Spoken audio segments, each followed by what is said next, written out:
Dans cette pharmacie de Strasbourg, depuis plusieurs semaines, c'est le même refrain. Monsieur, bonjour. Bonjour, écoutez, je voudrais savoir s'il vous reste des masques pour le coronavirus, j'ai un peu peur. Malheureusement, il n'y en a pas. Ça fait un moment qu'il n'y en a pas. Alain Boetsch a vendu son dernier masque il y a 3 semaines. Inutile de se rendre chez ses confrères, vous n'en trouverez pas non plus. À sa clientèle inquiète, il explique les raisons de cette pénurie. La plupart des masques que vous trouvez dans le commerce viennent de Chine. Donc tout le réapprovisionnement qui devait nous parvenir est bloqué en Chine, puisqu'il n'y a plus de transport de matières qui viennent de Chine.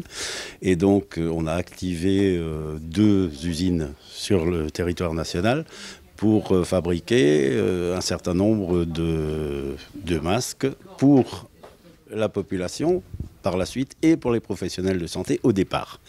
Il s'agirait de 15 millions de masques. La pharmacie du Conseil des 15 sera livrée prochainement, mais ne pourra pas vendre directement au grand public.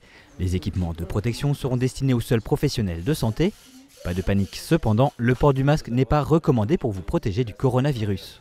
Ça n'a pas fait ses preuves dans les mesures barrières pour stopper la diffusion du virus. En revanche, pour les personnes confirmées et les personnes contacts avec un risque potentielle transmission de ce virus, il est important pour elles et pour leur entourage qu'elles portent ces masques. Et dans ce cas-là, l'établissement, pour les personnes confirmées, parce que ces personnes sont hospitalisées, leur délivre les masques adaptés.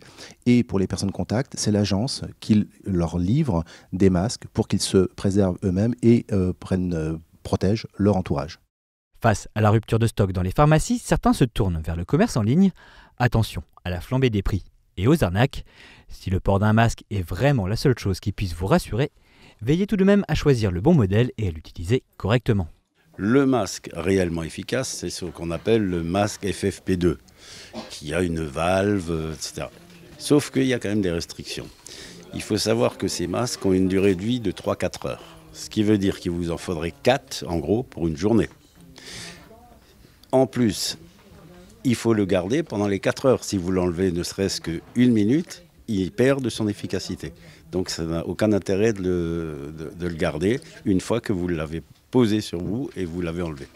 Pour rappel, les plus sûrs moyens de se protéger des épidémies restent de se laver les mains régulièrement, d'utiliser des mouchoirs à usage unique, d'éternuer et tousser dans son coude. Pour toute question concernant le coronavirus, contactez le 0800 130 000.